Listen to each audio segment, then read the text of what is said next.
হয় যে অনেক ভুয়া নিউজও ছড়ানো হয় পুরুষদেরকে একটু নিচে রাখার জন্য। আমাকে ব্যাড টাচ করছে তাকে তাই করবো, আমি তো জানি না সে কে ছিল, আমার মনে নেই হয়তো বা ছেলেরাও ব্যাড টাচের শিকার হয় ছোটোবেলায়, তারাও জানতো না কিভাবে আসলে টাচ করতে হয়, তাদেরও হয়তো বা জানান যে তারা যদি জানতো যে এটা খারাপ জিনিস তাহলে হয়তো বা করতো না।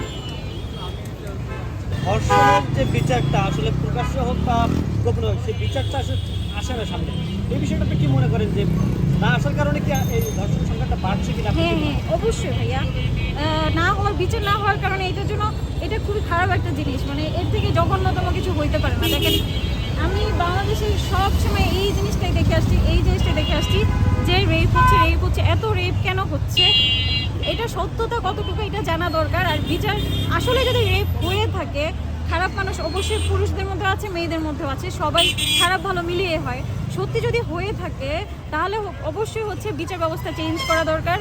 একেবারে হচ্ছে সবচেয়ে জঘন্যতম শাস্তি যেটা হওয়া উচিত, যেন উনি লজ্জায় কখনো বের হইতে না পারে, ওনার কিছু একটা অবশ্যই আপনার হচ্ছে সমস্যা তৈরি করা উচিত। আমার মানে আমি যেটা বলতে চাচ্ছি, হয় গলা কেটে দেন, হাত কেটে দেন, লোকটার বেঁচে থাকার কোনো অধিকারই নাই। কারণ একটা মেয়ে মানুষ হচ্ছে মায়ের জাত, মা থেকে হচ্ছে আমাদের মায়ের থেকে আমরা একটা নতুন লাইফ পাই। আপনি আপনার মা থেকে হয়েছেন, আপনার বোন, আমি আপনার বোন, আপনার বোনের প্রতি আপনি এভাবে আপনি ব্যাড টাচ, খারাপ কি বলে সেনসিটিভ যে জায়গাগুলো আছে সেখানে আপনি টাচ করতে পারেন না, এটা আপনাকে অধিকার দেওয়া হয়নি আল্লাহর পক্ষ থেকে।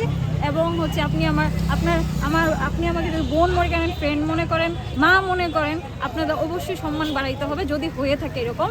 আর সবাই বললাম যে যেরকম বলা হচ্ছে যে অনেক বেশি হচ্ছে, এগুলো আমার কেন জানি মনে হয় যে অনেক ভুয়া নিউজও ছড়ানো হয় পুরুষদেরকে একটু নিচে রাখার জন্য, নারীদেরকে একটু উপরে রাখার জন্য। বাট আমার মনে হয় আমরা সবাই খুব ভালো মানুষ, খারাপ জিনিসগুলা একটু মানে আমরা একটু কি বলে ক্ষমা সুন্দর দৃষ্টিতে দেখে সুন্দর একটা বাংলাদেশ চাই।